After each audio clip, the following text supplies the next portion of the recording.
Hello everyone, welcome to the Brainless Investor YouTube channels. Today's topic is stagflation.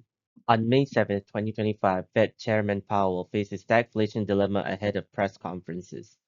So today we will be discussing what is stagflation, history of stagflation, why is it a problem, and what are the signs of stagflations. So let's look at the condition of stagflation. The first one is sluggish economic growth, high inflation rates, and high jobless rates. Before we move on, let's understand the history of stagflation. According to Investopedia.com, prior to the 1970s, the widely recognized Philip curve, which emerged from Keynesian economic theory, indicating an inverse correlation between unemployment and inflation, implying that low unemployment could coexist with high inflation or high unemployment with low inflation, but not at the same time. This paradigm led policymakers to concentrate on managing the balance between these two variables, which are inflation and unemployment. However, the onset stagflation in major economies in the 1970s did not only disrupt the lives of many individuals, but also challenged established economic principles, necessitating a re-evaluation of macroeconomic theory and policy that lasted for generations.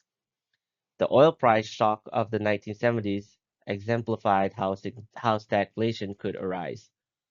Following OPEC's oil embargo in 1973, energy prices skyrocketed, resulting in increased production and transportation costs throughout the economy. Faced with these heightened expenses, companies were compelled to either scale back production, leading to job losses, or increase prices, which contribute to inflation, and many opted for both strategies.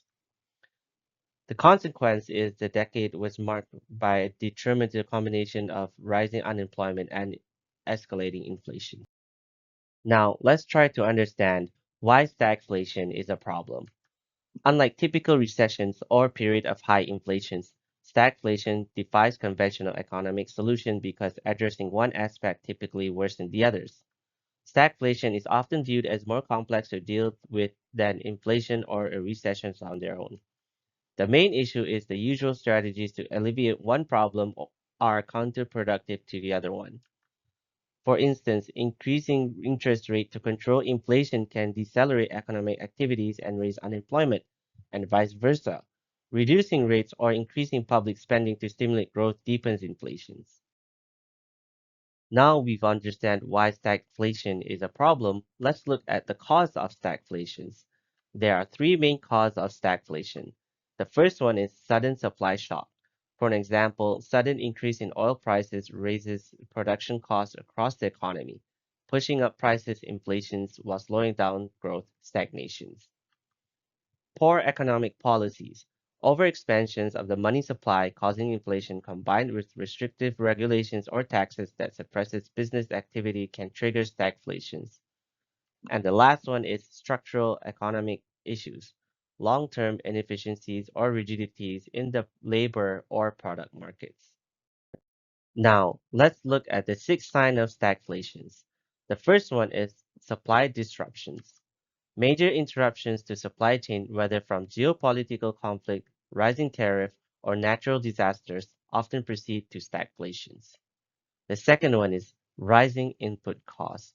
When businesses face steadily increased costs for essential inputs like energy, materials, or labor that outpace productivity growth, stagflationary pressure builds. The third one is declining productivity. Falling output per worker could signal structural economic problems that can contribute to stagflations.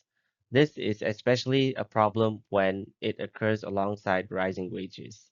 The fourth one is policy uncertainty. Erratic or unpredictable economic policies make it far more difficult for business to plan hiring and other investments.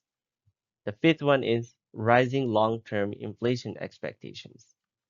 When businesses and consumers begin anticipating persistent inflation, these become de-anchored. They may change behavior in ways that make further rises in inflation self-fulfilling. And the last one is slowing growth with persistent inflations. The most obvious sign when gross domestic product growth or GDP wanes below trends for multiple quarters while inflation remains elevated. Now that we've understood the sign of stagflation, let's look how to prevent stagflations. The first one is monetary policy, including rising interest rates. Central banks can increase interest rate to reduce demand and curb inflation. This discourages borrowing and spending, cooling down the economy. Quantity tightening. Reducing the money supply by selling asset or rising reserve requirements can also help control inflation. Credit availability. Ensuring access to credit, especially for businesses, is crucial for maintaining investment and economic growth during stagflations. The second one is fiscal policy, productivity focused on spending. Governments can invest in infrastructures, education, and technology to boost productivity and reduce long-term inflationary pressures. Targeted stimulus.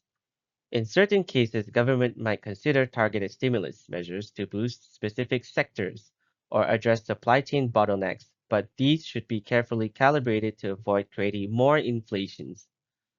Cost-cutting measures. Businesses can also take cost-cutting measures, such as reducing non-essential expenses or renegotiating suppliers' contract to mitigate the impact of inflations. We hope you enjoyed our video today regarding stagflations. If you enjoyed this video, please leave a thumbs up and subscribe to our YouTube channel.